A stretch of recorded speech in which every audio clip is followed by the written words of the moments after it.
दिल्ली के सीएम अरविंद केजरीवाल की मुश्किलें आने वाले वक्त में और बढ़ सकती हैं, क्योंकि शराब घोटाला मामले में ईडी उन पर एक और बड़ा एक्शन लेने की तैयारी कर रही है। पूरी खबर डिटेल में आपको इस वीडियो के जरिए मैं बताऊंगी, इसलिए वीडियो के अंत तक आप बने रहिएगा। और न्यूज 18 इंडिया के यूट्यूब चैनल को अगर अभी तक आपने सब्सक्राइब नहीं किया है तो सबसे पहले हमारे चैनल को सब्सक्राइब कर लीजिए। 10 मई यानी कि शुक्रवार का दिन, जब अरविंद केजरीवाल की अंतरिम जमानत को लेकर सुप्रीम कोर्ट का फैसला सामने आ सकता है। अंतरिम जमानत के आधार पर तो चुनाव प्रचार करने के लिए ही अंतरिम जमानत की अपील की गई है आम आदमी पार्टी और केजरीवाल की तरफ से, और इसी पर 10 मई को फैसला आ सकता है, जिस पर दोनों पक्षों की दलील सुप्रीम कोर्ट ने सुन ली है और अपना फैसला सुरक्षित रखा है। लेकिन मुश्किलें कैसे बढ़ने वाली है केजरीवाल की, ये आपको बताऊं कि ईडी अब उनके खिलाफ सप्लीमेंट्री चार्जशीट फाइल करने की तैयारी कर रही है, और ये जो चार्जशीट है वो 10 तारीख को यानी शुक्रवार के दिन ही फाइल होने वाली है।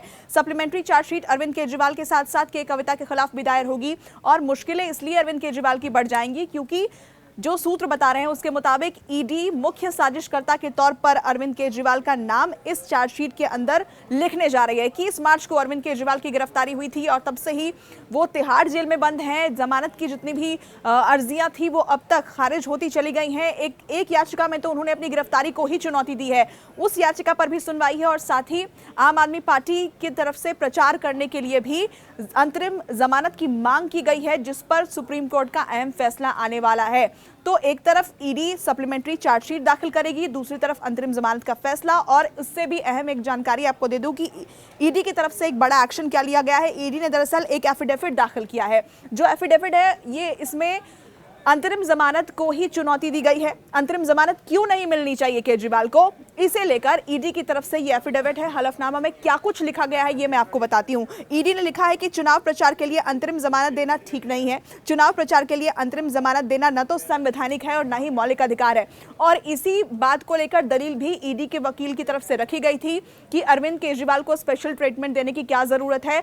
अगर असाधारण परिस्थिति है भी तो भी ऐसे हजारों राजनेता हैं जो इस वक्त जेल में बंद हैं, और अगर अरविंद केजरीवाल को चुनाव प्रचार के लिए जमानत मिलती है तो ये एक अलग श्रेणी बनाने जैसा होगा। ये उदाहरण सेट करना ठीक नहीं है, और इसी का जिक्र हलफनामे के अंदर भी किया गया है। दिल्ली के सीएम चुनाव भी नहीं लड़ रहे हैं, चुनाव लड़ने के लिए भी अंतरिम जमानत जो है वो नहीं दी जा सकती है। इसके आगे ईडी ने और क्या लिखा है कि वोट देना अधिकार होता है, लेकिन न्यायिक हिरासत में वोट देने तक का अधिकार भी नहीं होता है। और साथ ही पिछले 5 साल में 123 चुनाव ऐसे हुए हैं। अगर ऐसे चुनाव के लिए अंतरिम जमानत दी गई तो फिर किसी भी नेता को हिरासत में रखना मुश्किल होगा। वो इसको आधार बनाकर जमानत की अर्जी दाखिल कर सकते हैं और चुनाव प्रचार में शामिल होने के लिए उन्हें जमानत दी जा सकती है। अगर अरविंद केजरीवाल को जमानत दी जाती है तो इससे एक गलत ट्रेंड सेट होगा। इसके आगे ईडी ने अपने इस हलफनामे में लिखा है कि किसी भी राजनेता को आम आदमी से ज्यादा अधिकार नहीं मिल सकते हैं।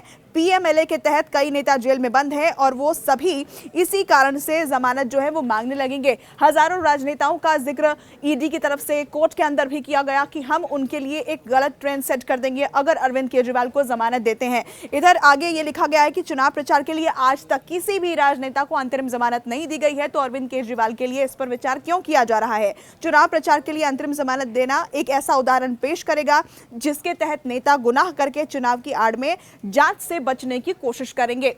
ये बात ईडी ने मंगलवार को भी कोर्ट में रखी थी, सुप्रीम कोर्ट के सामने इस पर भी चर्चा हुई थी, जिस पर सुप्रीम कोर्ट की तरफ से ये कहा गया था, ये संकेत दिए गए थे कि वो चुने हुए मुख्यमंत्री हैं और ऐसे में ये एक असाधारण परिस्थिति है जिस पर हम फिलहाल विचार कर रहे हैं। फैसला अभी तक सामने नहीं आया है।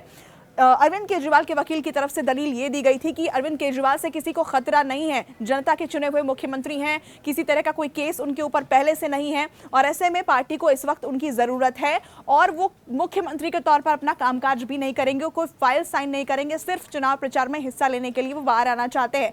और इसी पर जो फैसला है महत्वपूर्ण कल का दिन होने वाला है जब सुप्रीम कोर्ट का फैसला आएगा। लेकिन ईडी का ये एफिडेविट और साथ ही सप्लीमेंट्री चार्जशीट क्या अरविंद केजरीवाल की मुश्किलें और बढ़ाने वाला है, और अभी कुछ और दिनों तक उन्हें राहत फिलहाल मिलती हुई दिखाई नहीं देती है जो ये कदम ईडी की तरफ से उठाया गया है। उसके बाद आपको क्या लगता है, हमें कमेंट सेक्शन के जरिए जरूर बताइएगा।